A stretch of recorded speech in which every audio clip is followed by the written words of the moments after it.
joining us. Hello and welcome back to Bottomless Coffee with Jerome. I'm your host, Jerome Evans, and on this show, we sit down with people for conversations over a cup of something delicious.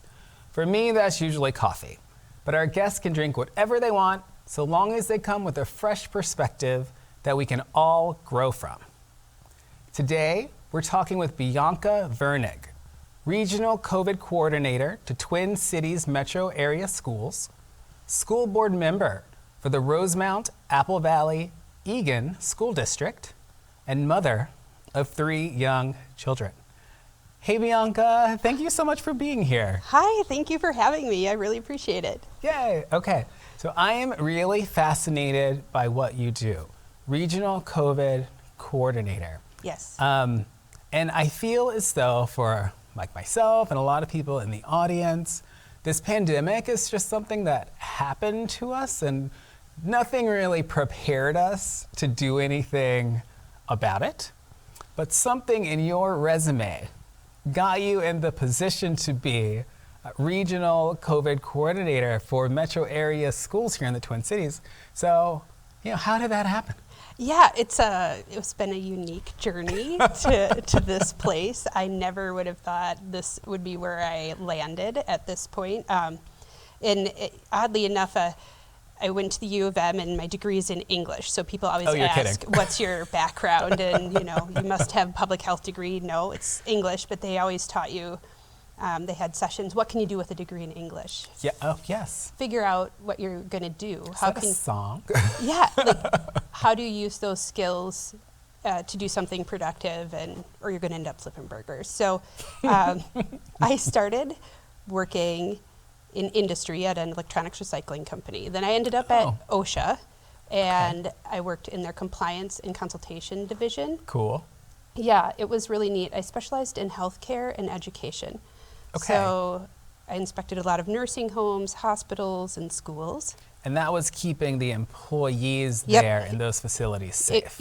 Employee safety. Okay. Solely focused on employees. We did serious injuries, fatalities, regular inspections, and then I worked there for about 6 years. Okay.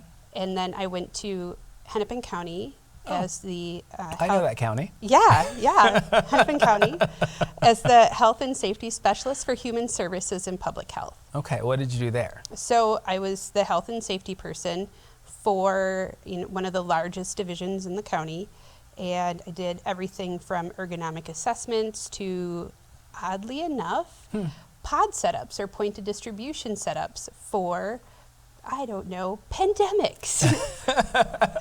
We did reunification centers, drills like that. We would set up pods at Hopkins High School or various places.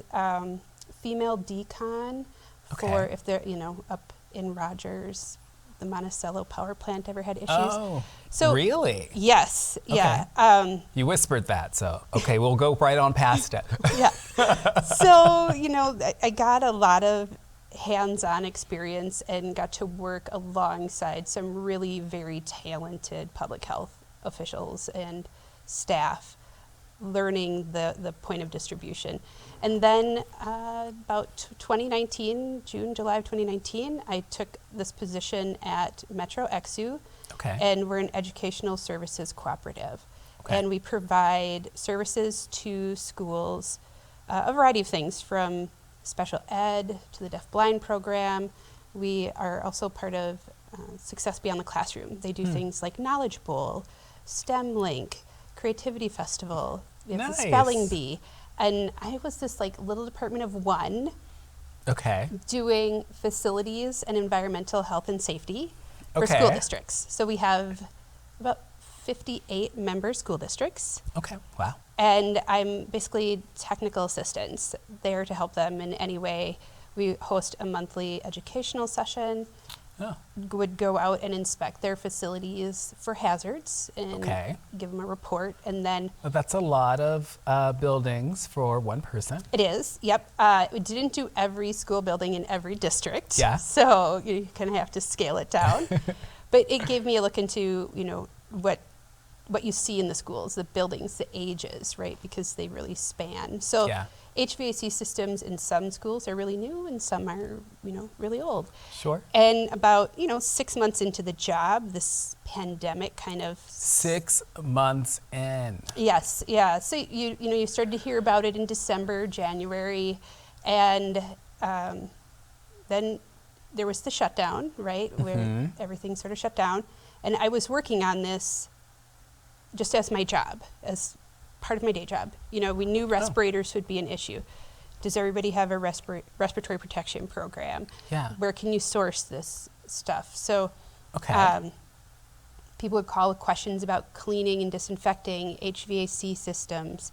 I would bring in experts to come and talk about that, how to balance your systems, really anything I could to help. So yeah. Like everyone has a lot of questions. No one really knows what's going on. yes. So you're like, okay, I found somebody Yep. who has some idea of what's going on. Yes. And then, of course, I reached out to all of my public health friends at Hennepin Yes. County to say, hey, you're an epidemiologist. What do you know? And who can you direct me to? And they got me connected with the people at the state. So started reaching out to the state. And all while this is going on, my children are now at home and, doing distance learning.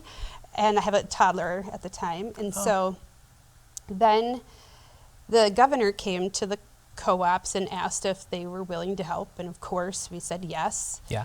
And we didn't really know, I would say, what help meant. Okay. And then they were on TV saying these are what the co-ops are going to help with. And this is our safe learning plan, and they introduced that. And I was asked if I would be the representative for the Metro Okay. as the regional COVID coordinator. So that's how I got in as the regional COVID coordinator. And as part of that, I partnered with MDH and MDE. So there was usually a team of 3 of us. And we would consult with schools along the way. So every time they changed learning models, they would reach out and we would walk them through the guidance and, ask questions. Yeah. So it was there was always a public health person on the call, an epidemiologist, a public health professional, somebody. Mm-hmm. And then MDE most of the time was on the call as well. Okay, so I'm hearing that through your professional experience, you really got to know a lot of the right people to Yes. contact Yeah. for Yeah. this relatively unprecedented Yes. moment or era that we're Yes. all Yeah. experiencing. And as coordinator, you weren't developing policy or No. you weren't deciding whether or not people were going to go to distance learning or what No. have you. No. But you were like, okay, these are the people you should be listening to. Yeah. School officials, is that right? Yeah, well, so the state's team came with the safe learning plan that was pre-written. They didn't ask for our opinion. Yeah. Like, how would you do this? It was like, oh, go make this happen. And so what we would have to do is help interpret the guidance, or really provide resources to schools. Or yes, I have a person for everything. Yeah. So I know somebody in some area. You have an issue, we can get you connected with them. So sometimes it was helping them find, PPE or bodies. We need more help with contact tracing because our nurses are so overworked. So, I can connect you with people who can help with that. And as the guidance would change, sometimes we would get it in advance with, about 5 minutes to read it first. Sure. And sometimes you would get it when they'd have a press conference. Yeah, it's an emergency situation. I understand. Yeah. And so you might have a meeting with the district in the morning, and then a press conference would occur. Oh. And then you'd have a meeting with the district in the afternoon, and that guidance would change kind of throughout the day. Sure. And our job was to sort of help guide schools through that process, support them in any way, and then relay that back to the state on where their concerns and challenges were. So that is kind of the role of that regional COVID coordinator and how you got there. But but I believe you're also involved in setting up vaccine clinics. Yeah. Now, is that through that same role? Sort of. So that's what the role was really like last year. And then at the end of the school year, July was really quiet. It was great. And then August, it was like somebody, turned the light switch on and it was back on again. Okay. And the role has shifted now because the Safe Learning Plan and that guidance has been retired. Circumstances have changed. Yep. And so throughout all of this, I've partnered with a lot of local public health agencies. There's some really amazing local public health organizations, like doing cool things, working hard, And so I have been on several district committees or teams, they're COVID teams, and you would hear, this district is doing X, Y, and Z, and this district is doing that. And the vaccine clinics came up because we were meeting with the district, and they said, all right, they had this plan for their 5 to 11-year-olds to be vaccinated. And I was like, really? I have children in that age bracket. Oh, sure. So tell me more. And the local public health director filled me in on sort of how that was happening with the district and who was spearheading that. And there was a organization called healthcarestrong.org. Okay. And a grassroots group of medical professionals, and they were partnering with community care clinics of Minnesota, the Odoms. Everybody knows them as the Odoms, Dr. Odom and Abina Odom. Oh, gotcha. Okay. Yep. And they were, Healthcare Strong was getting the volunteers, the Odoms were bringing the vaccine, and the school was providing the space and communications. So well, I can do that. I've done pod setups.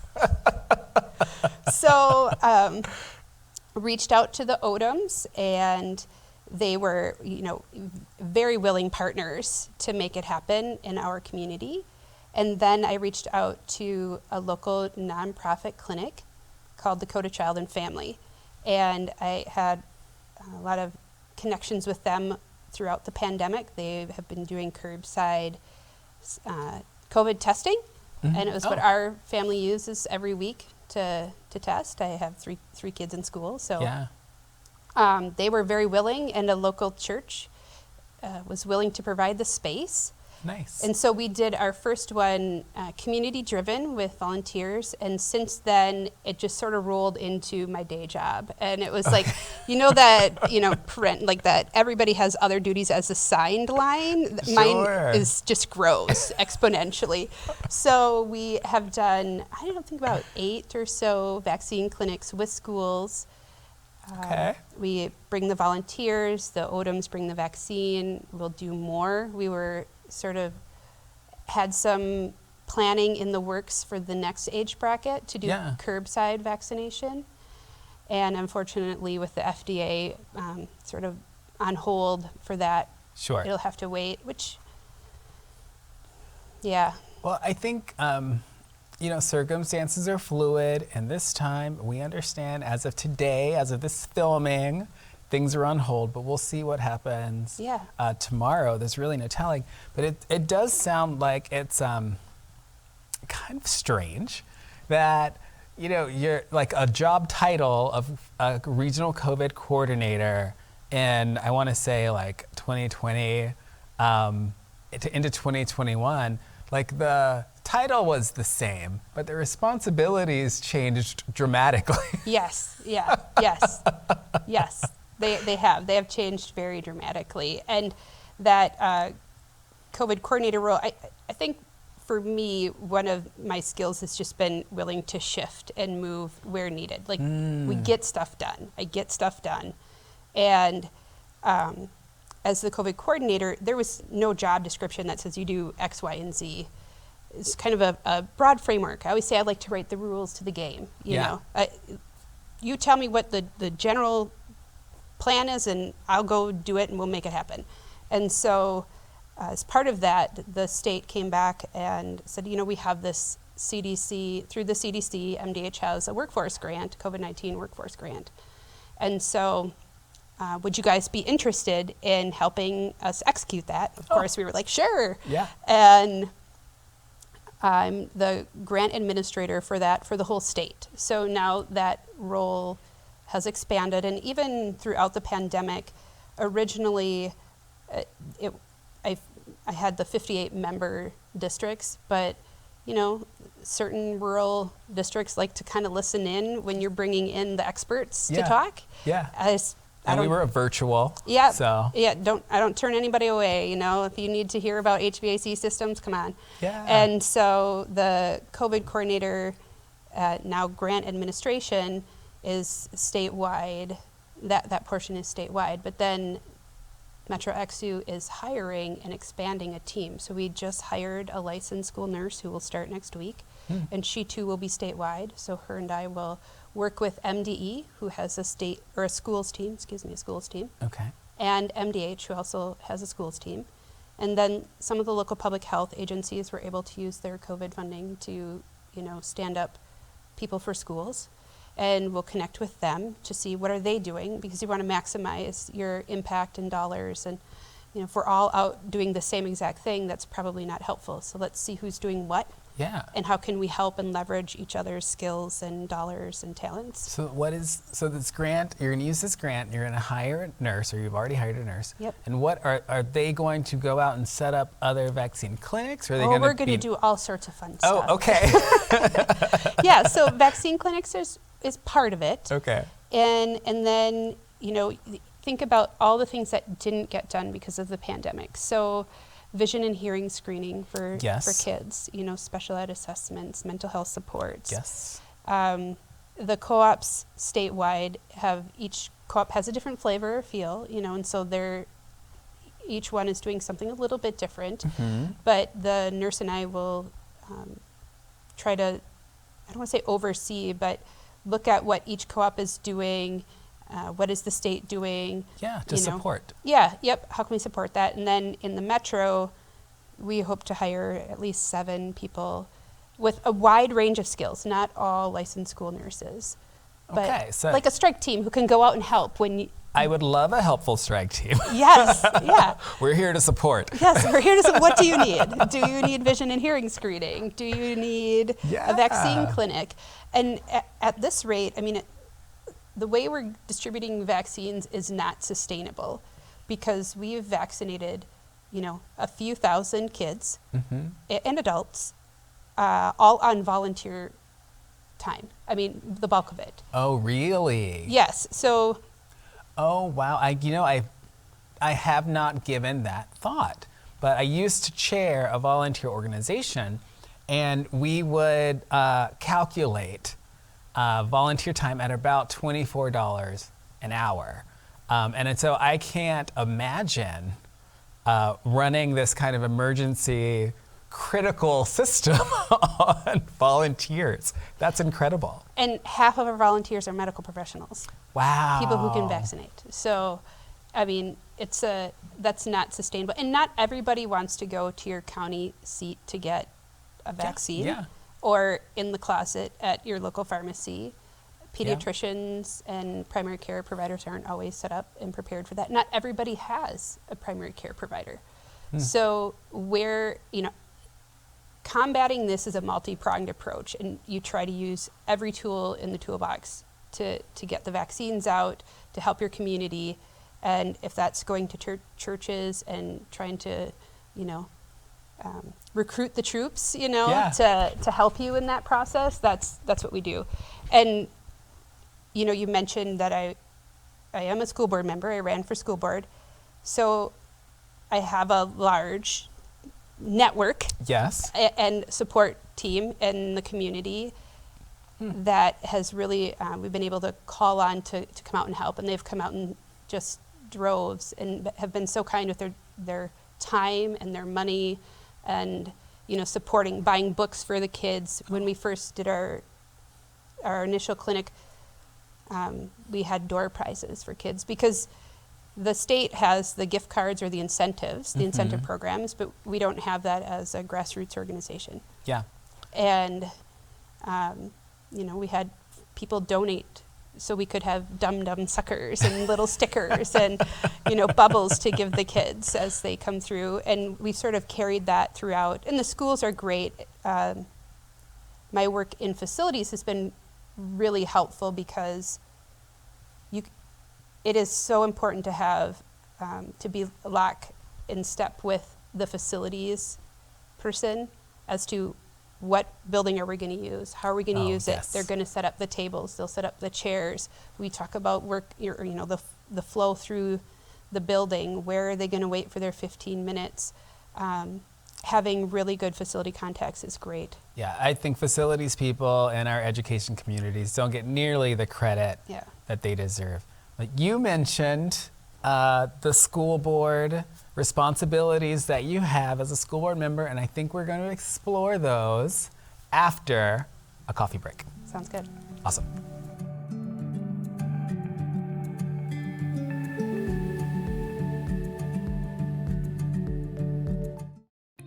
Looking forward to going back to school in person, not having sports or other activities paused because of quarantine, being able to hang out with family and friends.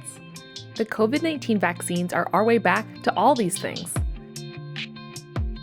It's normal for young people or their parents to have questions before getting vaccinated, and if you have questions, ask a doctor. Here are some fast facts. The COVID-19 vaccines are safe. Just like for adults, they were studied in teens, so we know they work and are safe. The COVID-19 vaccine is free, and you do not have to show an ID. COVID-19 vaccines do not cause infertility. No one likes shots, but there are things you can do to help relax. Listen to your favorite music with headphones. Take slow, deep breaths. Make eye contact with a supportive person. Focus on something in the room, like trying to read the fine print of a poster. Distract yourself. Try to wiggle just your big toe. You may not feel well for a day or so after getting vaccinated, but it's usually mild. And it's a lot better than being out of school or other activities for days or weeks because you're sick with COVID-19 or need to quarantine if you get exposed to someone with COVID-19. Remember, parent or guardian permission is needed for vaccination if you're under 18. If your parent or guardian is not able to go with you, call the clinic and ask about their consent process. There are many places to find a COVID-19 vaccine. Not all COVID-19 vaccines are available for people younger than 18, so check to make sure the place you want to go has a vaccine you can get. You can also search for locations near you and sort by types of vaccines at www.vaccine.gov. So the process of PrEP when I started was very difficult at first because my primary care provider didn't even know what it was. I remember when he told me that I was positive, he just came in and was like, well, yeah, so you're positive. It was very abrupt. I'm seeking out healthcare from who I assume to be medical professionals, and I met with nothing but ignorance. We're scared to talk about it. We're scared to go to the doctor. Queer competent care would feel like not being questioned when I walk in the door about what it is that I need. It makes me really excited that other queer people will have such a easy, accessible place with the Thrive Clinic at the Aliveness Project. Offering PrEP for free for folks is a really big game changer because it gives folks that are the most vulnerable that tool to access PrEP.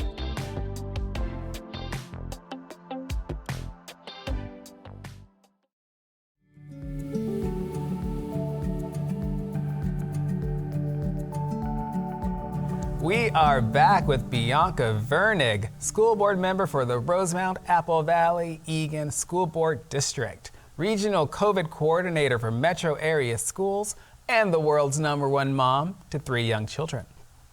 So Bianca, school board member. Okay, just to kind of level the playing field for myself and our audience, what are your responsibilities as a school board member? So the answer is policy and governance. Okay. Policy and governance. Good. Policy and we governance. Love that. Yeah, policy and governance. But I think as a school board member, one of my roles is to advocate for all students in our school and staff as well, not just students, but especially the voices that can't be heard or that don't have a seat at the table.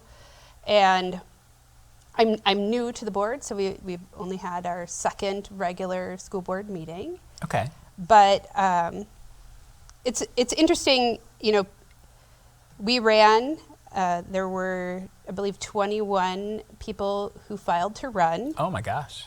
Yeah, and I think 5 or so withdrew within the withdrawal period, and then it was down to about 16 candidates, and then some of them, after the union endorsements came out, unofficially withdrew from the race. Sure, they stopped running. Yes, yep, and through their support behind the union endorsed candidates, so there were 3 of us, a diverse panel. So Sakauddin Mohammed is a Somali immigrant grew up in Fargo and came here, and he works for the state. And then Art Colson has been on the board before, and so it was a very unique experience to run.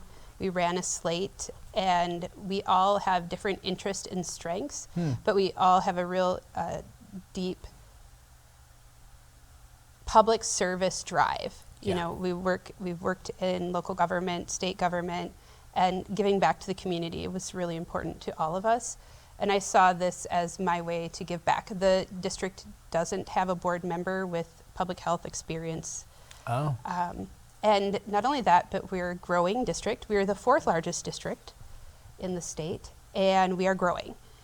And we're growing in ways that we're going to need new buildings. Okay. We have some old buildings, and we need some more buildings. Yeah. And so as a facilities person, I'm familiar with the long-term facilities maintenance funding that goes with, That's a lot of money. It is, yeah, yep. And working at Hennepin County, I was involved with designing, planning, groundbreaking, building, setting up, and occupying space. So I felt like I had, I could contribute there. I'm familiar with that process. I have a question. Yeah. I think, and I actually don't know the answer to this question. You mentioned wanting to be a voice for people who don't necessarily get to speak up, let's say, or get to be heard. Yep. As a school board member, will you get to decide where certain buildings go in your community? Because that is a pretty sizable investment in a geography. No. Oh, that's unfortunate. So, I mean, you do to some extent, and you don't. Okay. So I'm also on the Budget Advisory Council. I do all sorts of things. I'm hearing that. I coach Lego League. I'm on the PTO, but I'm on the Budget Advisory Council as well. So we sort of try to help set guidance on the direction we go financially.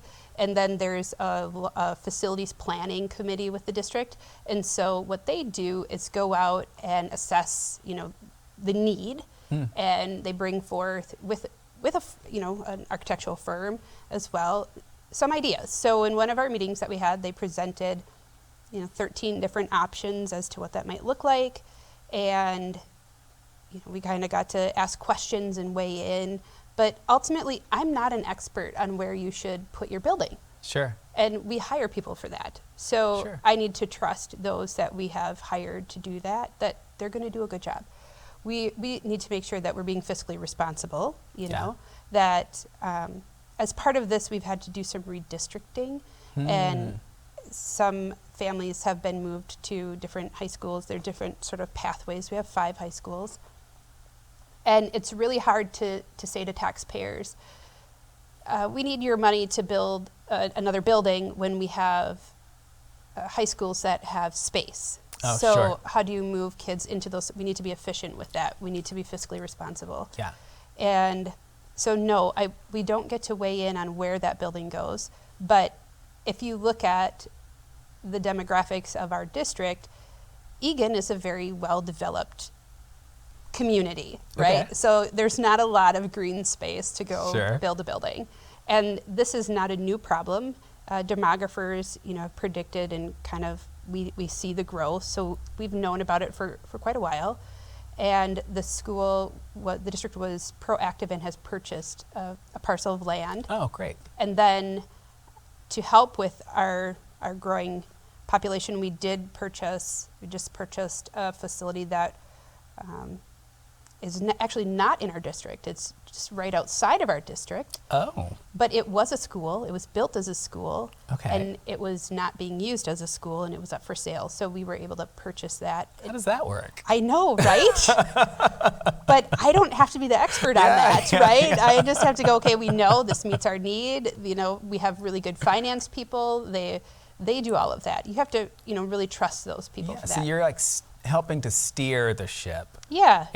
Or is it more steering the actual ship, or is it more choosing the direction that the ship should go? I think sometimes it's a bit of both. It depends on you know, what it is that you're advocating for, or where your expertise are. Like, I feel very comfortable weighing in on masking policies, you know? Yeah. Maybe not so much on curriculum, which is not what I should be doing, you know?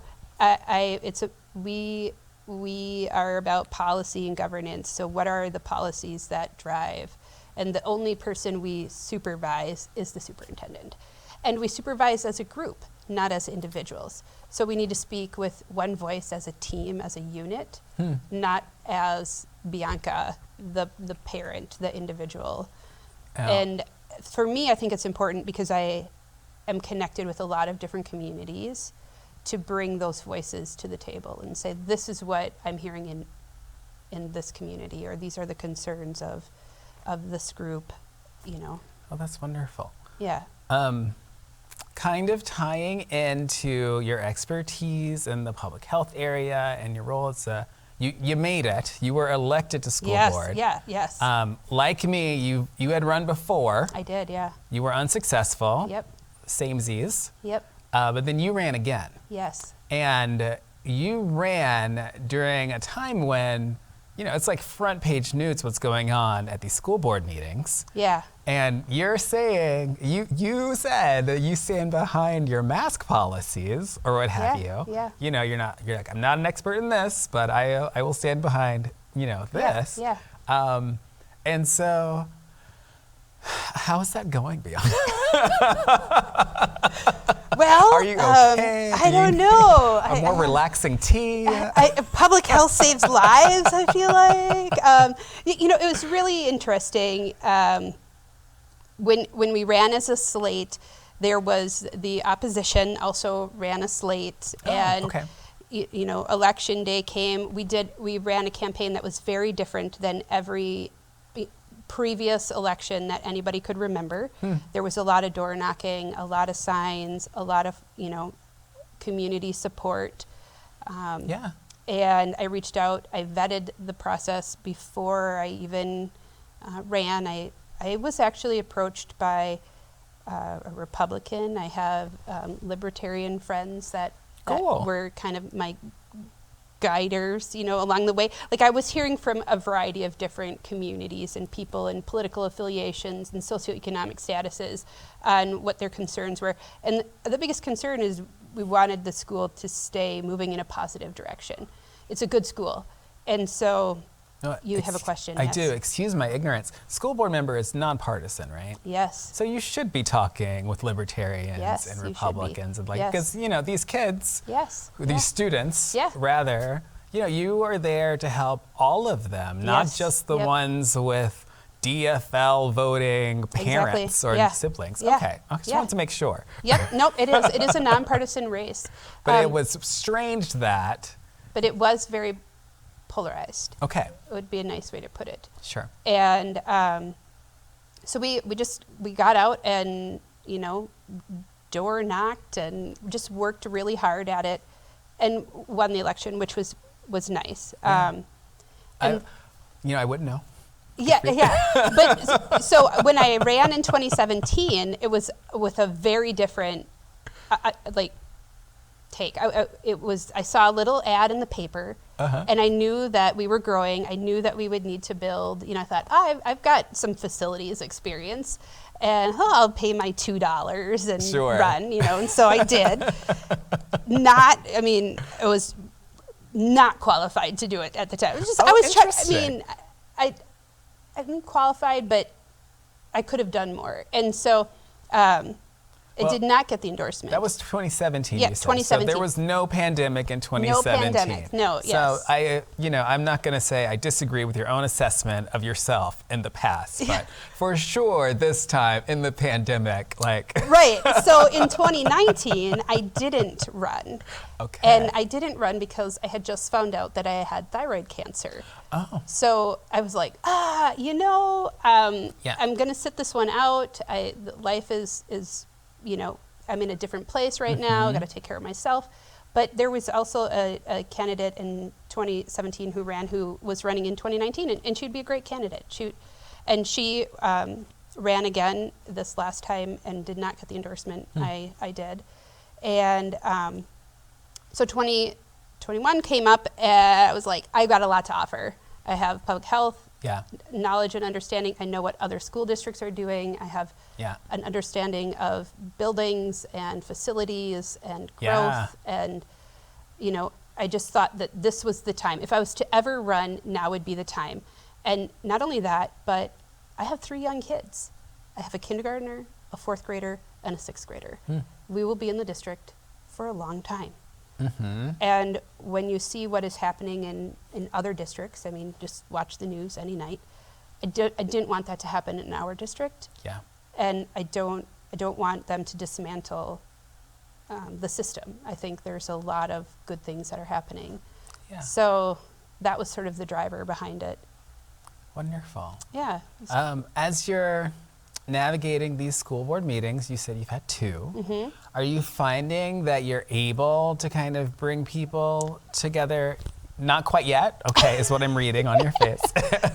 Well, it's hard because right now, the hot topic is masking. Yeah. And our current policy for the district is, and this was passed before I was a board member. And that's as of this filming. Yes, that's what as the of policy right is. It now. could change, It is. They'll go to recommended when the spread gets to moderate. Okay. So great, bring the spread down, get vaccinated. Stop doing things that are going to cause spread in the community. Yeah. Bring that number down, and we can move masks to being recommended. And last night the conversation was really, they just want us to, remove the masking. Wait, what was last night? Our school board meeting. Oh, So we that had was school board meeting number 2 just yesterday. Yes, just yesterday. Yes, okay. yes, just yesterday. And there were people there Yep. who did not want their kids to be going to school wearing masks. That's correct, yes. Okay. Yep, it was a room full of people that didn't want their kids to be masked. And so you hear a very loud contingent, and everybody says, we're speaking for the people, but what they Right. don't realize is they aren't. Right. Because I'm getting just as many emails and phone calls on the other side saying, please keep masks because I have an immunocompromised family member Yep. or, whatever their reasoning is. And they said, well, they don't come out. And I said, well, who's going to come out into a room full of people not wearing masks, screaming and Right. hollering? Right. And not only that, but school board meetings aren't accessible to everyone. In the people- first place. Right, Yeah. in the first place. Whether it's a language barrier, a transportation barrier, a time barrier because you're working multiple jobs, they aren't. So there are people that really aren't at the table. Yeah. And then there are those that can show up. And last night it was a lot of loud parents Certainly. and Very passionate yes, about what very they believe passionate. in. Yes, This is yes. America. Yeah, They yeah. can do that. Yep. And so, the other thing is we actually have to get business done during the meeting. True. Right? I mean, it's a working meeting. You're like, I have to either pick the direction or steer the ship, but I can't not do those things.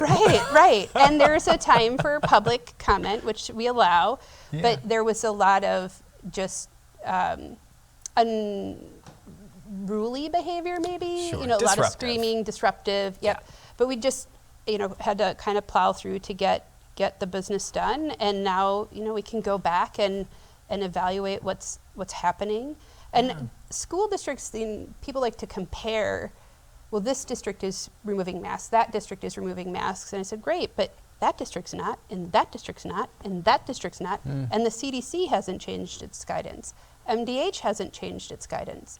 So what has changed? We set forth metrics. This is where we're at. Bring the rates down. Yeah. We can get rid of masks.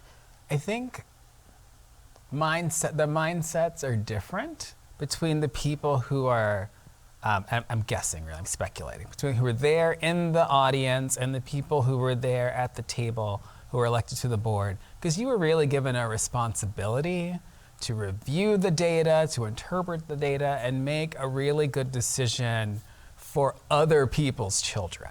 Yeah. For other people's family.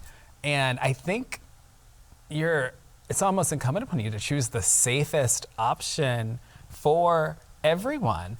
Because I'm pretty sure we can say without too much guesswork that if the masking policy were lifted tomorrow, then certainly some children would get this virus and they would have unfortunate consequences, whether that be they get very sick, they might get long COVID, or they might die.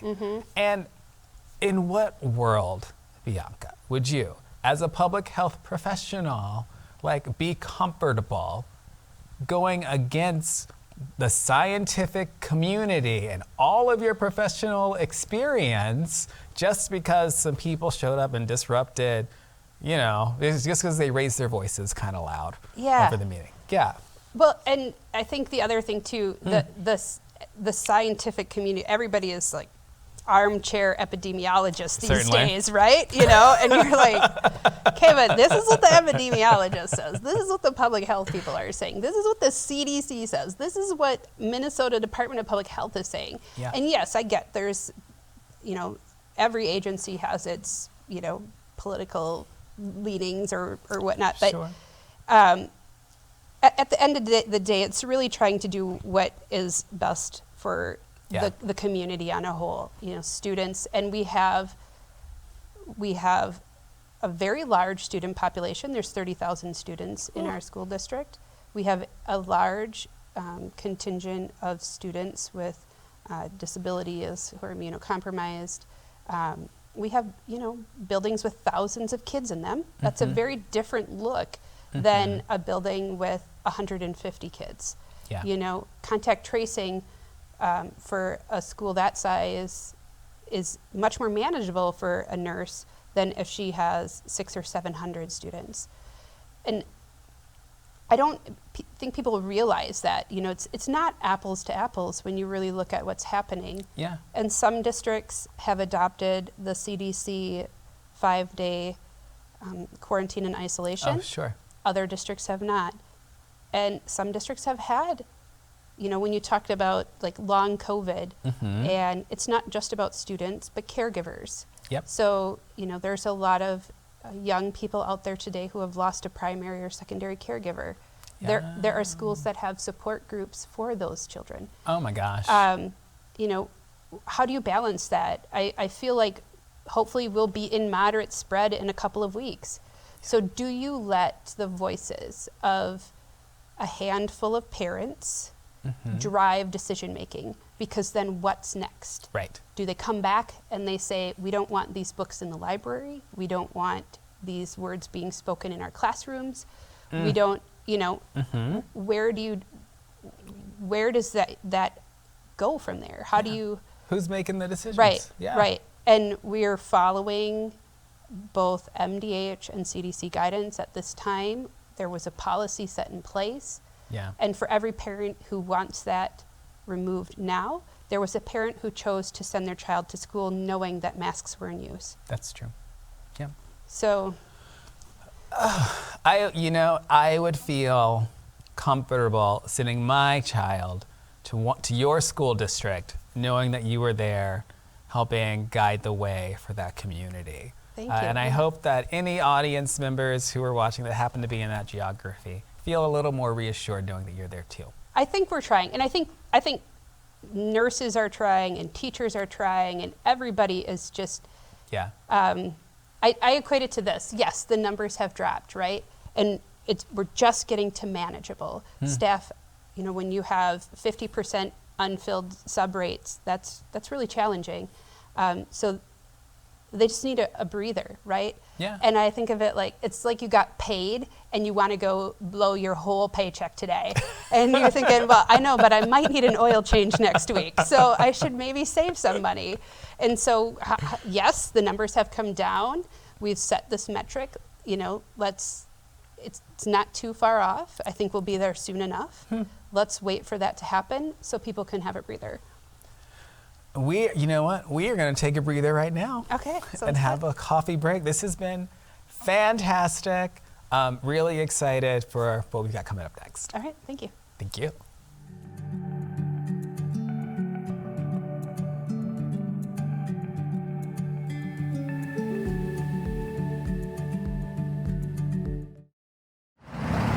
Free vaccine at the barbershop. We know in our community, it's a place where you can talk about anything, right? You can have debates and have disagreements about anything at the barbershop or the salon.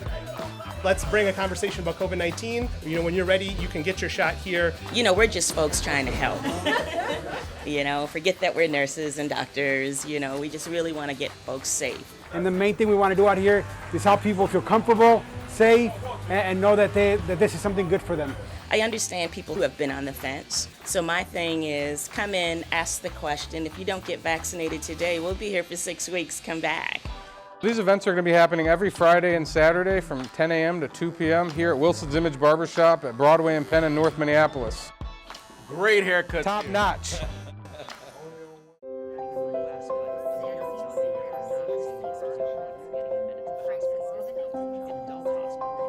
By vaccinating children in our community, we'll be able to decrease the spread in our community and help keep our kids in school, keep our kids participating in activities.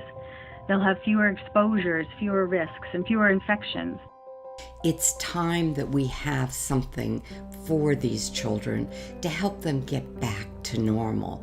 Getting your child vaccinated shows love for your child. Nobody wants their child to have a shot if they don't need one. But we are seeing kids get hospitalized and even end up in our ICUs with COVID-19. Now, if you're concerned that people can still catch COVID after getting their vaccine, I'd say you're correct. We do get some infrequent breakthrough cases, as they're called, happening in the US, but I'm here to tell you that we're not seeing those young people getting admitted to the hospital.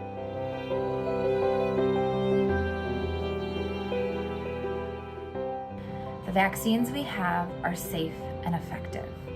We know that children have suffered from COVID-19. They get sick, sometimes they end up in the hospital, sometimes they recover, but end up with long-term symptoms, and sometimes they even die from a vaccine-preventable disease.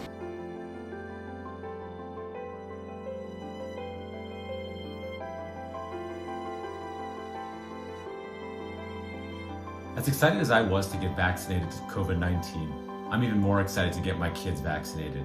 I have twin boys, and I want nothing more than them to be as safe as I am. This vaccine is safe, effective, and we know it produces a robust antibody response after 2 weeks. If you have any questions about whether you should get the COVID vaccine for your kids, please reach out to your pediatrician, your family medicine doctor, or another trusted healthcare provider. We're here to help you make those hard decisions and answer questions that you might have about safety. We can do this together, Minnesota. Let's get the vaccine. Hi everyone, I hope that you're enjoying the conversation.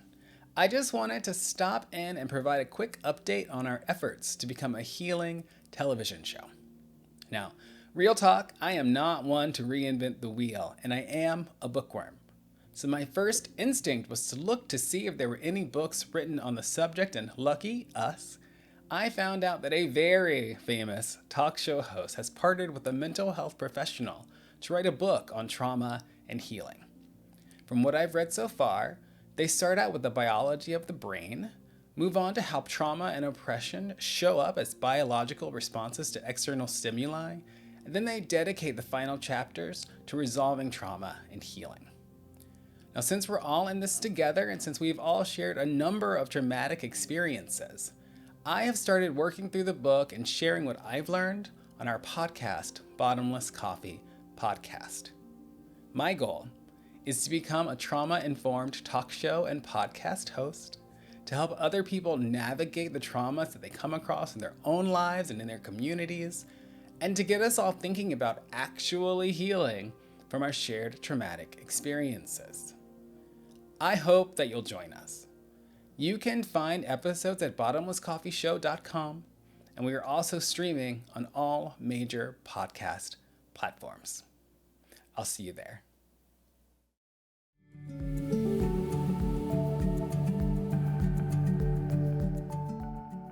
Hey everybody, we're back with Bianca Virnig, school board member for the Rosemount-Apple Valley-Eagan School Board District, regional COVID coordinator for metro area schools.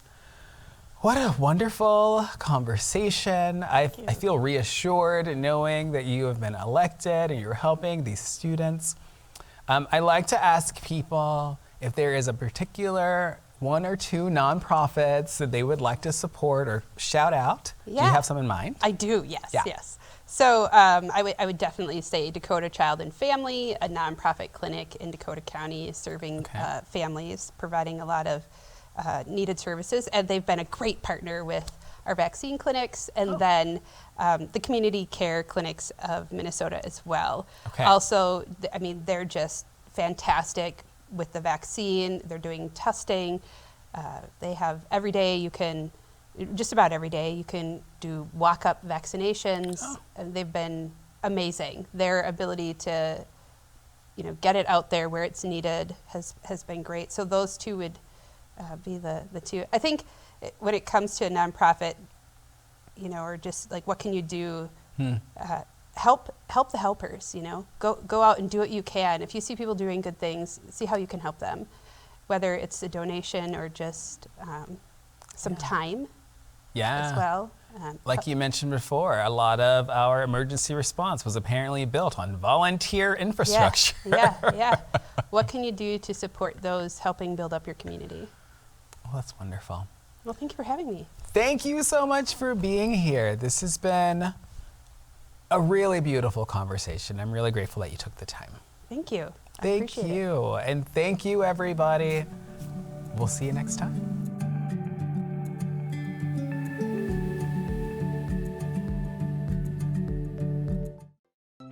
The COVID-19 Pfizer vaccine is now available to children 5 to 11 years old.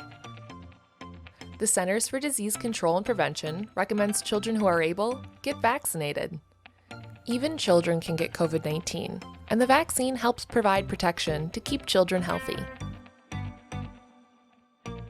COVID-19 vaccine is safe, free, and effective for children. The Pfizer vaccine for children age 5 to 11 is a smaller dose of vaccine than the Pfizer vaccine for people age 12 and older. The smaller dose is packaged differently, so you will want to go to a vaccine location that has this vaccine. COVID-19 vaccine does not cause illness. COVID-19 vaccine protects families from COVID-19. Your child will need 2 doses of COVID-19 vaccine to be fully protected. Wait 3 weeks between getting the first and second dose. Your child is fully protected 2 weeks after the second dose. Talk to a healthcare provider if you have any questions. And the MDH hotline is also available at 1-833-431-2053.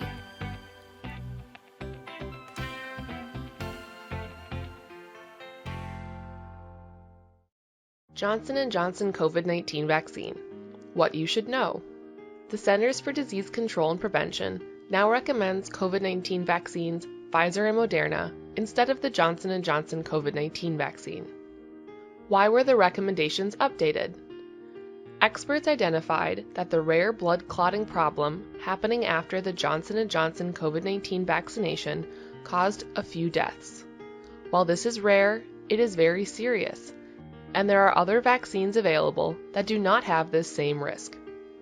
Experts updated recommendations after reviewing current research on how well Johnson & Johnson works and its safety. They continue to review all the vaccines for safety, and if needed, update their recommendations based on that research. Any unusual or unexpected patterns of rare serious side effects are checked and addressed, and people are kept informed. What if I already got the Johnson & Johnson vaccine? You are unlikely to still develop the rare clotting condition from the Johnson & Johnson vaccine if more than a month has passed since you got the vaccine.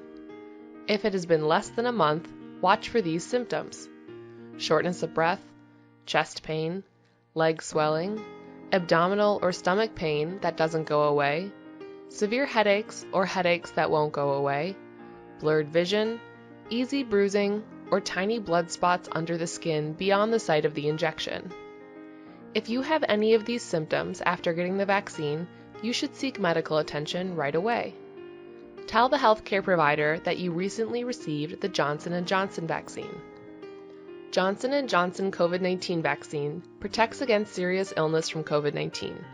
However, people who got one shot of Johnson & Johnson vaccine still need to stay up to date and get a booster shot 2 months after their first shot. Either Pfizer or Moderna is recommended for the booster shot. Do I need to get a different vaccine?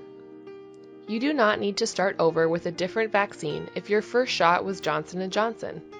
If you already got a Johnson & Johnson booster shot, you do not need any more shots at this time. Can I still get a Johnson & Johnson vaccine if I want it?